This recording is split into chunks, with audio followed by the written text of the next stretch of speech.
لەگەڵ دروێنەکردنی بەرەمی ئەم ساڵیان جوتیارانی هەڵەبجانیگەرانن لەوەی سایلۆی پارێزگاکە ئەم ساڵ ڕێژەیەکی کەم گەرمی جوتیاران وەردەگرێت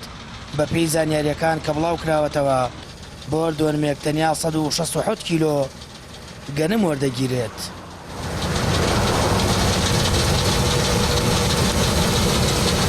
ئەگەر لایانی پەروێدار خەم خۆر بێ بۆ فەلاح وانە فەلاح هیچ کێشەیەکی دروست نایەت لەسەری وانە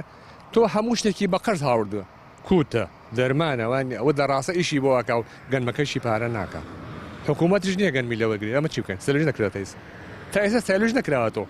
کراوەتەوە نەکراوەت ئیتر فەلاحی فەقط چی بکە لە ڕووی هەموو شتێکەوە کشت و کاڵ و زەراعاتەوە لە هەموو شتێکەوە فەلاح هەز زەرۆرەمەند بووە لە چیە قاجازی کردووە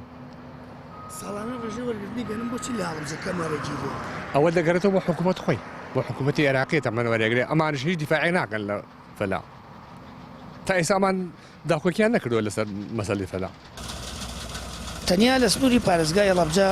89,000 دوانم زەوی بە گەنم چێنراوە لە هەرێمی کوردستانیش بۆ ئەم ساڵ تەنیا 400,000 تۆن لە جوتیاران وەردەگیرێت هەر بۆیە جوتیاران ناچارن بەشێکی زۆری گەنمەکانیان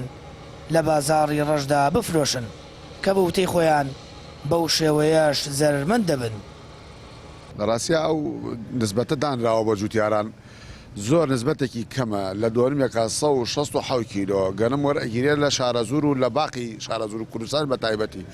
بەڵام ئێمە وەکو شارەزور بەڕاستی ئەمە زوڵمێکە لە کوردستان کراوە بە عام و دوایش لە شارەزور لەبەرەوەی شارەزور لەخوا بە زیای ئەمساڵ ڕێژەنەکەی تا ڕادەیەکی باش لە 700 کیلۆ کەمترمان نییە تاوەکو تەنێک تا 900 کیلۆ ئەوانە ئەبڕێ. بەڵام لە ڕاستیا ئەو وەفدەکەوا چوون بۆ بەغا کاتی خۆی وەزارەتی کشت و کاڵ لەگەڵ وەزارەتی بازرگانی عێراقا ڕێکەوتنێکیان کردووە پێم وایە لە عێلام دەرکەوتە ناخۆی ئەمە لەگەڵ وەفدەکان نەبووین و هیچ شتێکمان معلوماتێکی ڕەسمیمان نییە بەڵام ئەو بێگەرخان قسەی کرد لەسەر شاشەوتی ڕێکەوتین کەوا 400,000 تن گەنم لە کوردستان وەربگیرێت لە ڕاستیا کێشەکە ئەو ڕۆژە دروست بووکەوە ئەو 400,000 تەنای کرە ماڵ لەسەر حکوومەتی هەرێم. بڕیارە دەی ئەم مانگە لە سایلۆکان دەست بە وەرگرتنی گەنمی جوتیاران بکرێت جیاواز لە ساڵانی ڕابردووش وێڕای زۆری بەرەمی گەنم و باشی بڕشتەکەی بەڵام ڕێژەی وەرگرتنی گەنم لەلایەن حکوومەتی عێراقەوە دابەزیوە بۆ 167 کیلۆ بۆ دۆنمێک لە کاتێکدا ساڵی ڕابردوو 267 کیلۆ بووە بۆ هەر دۆنمێک.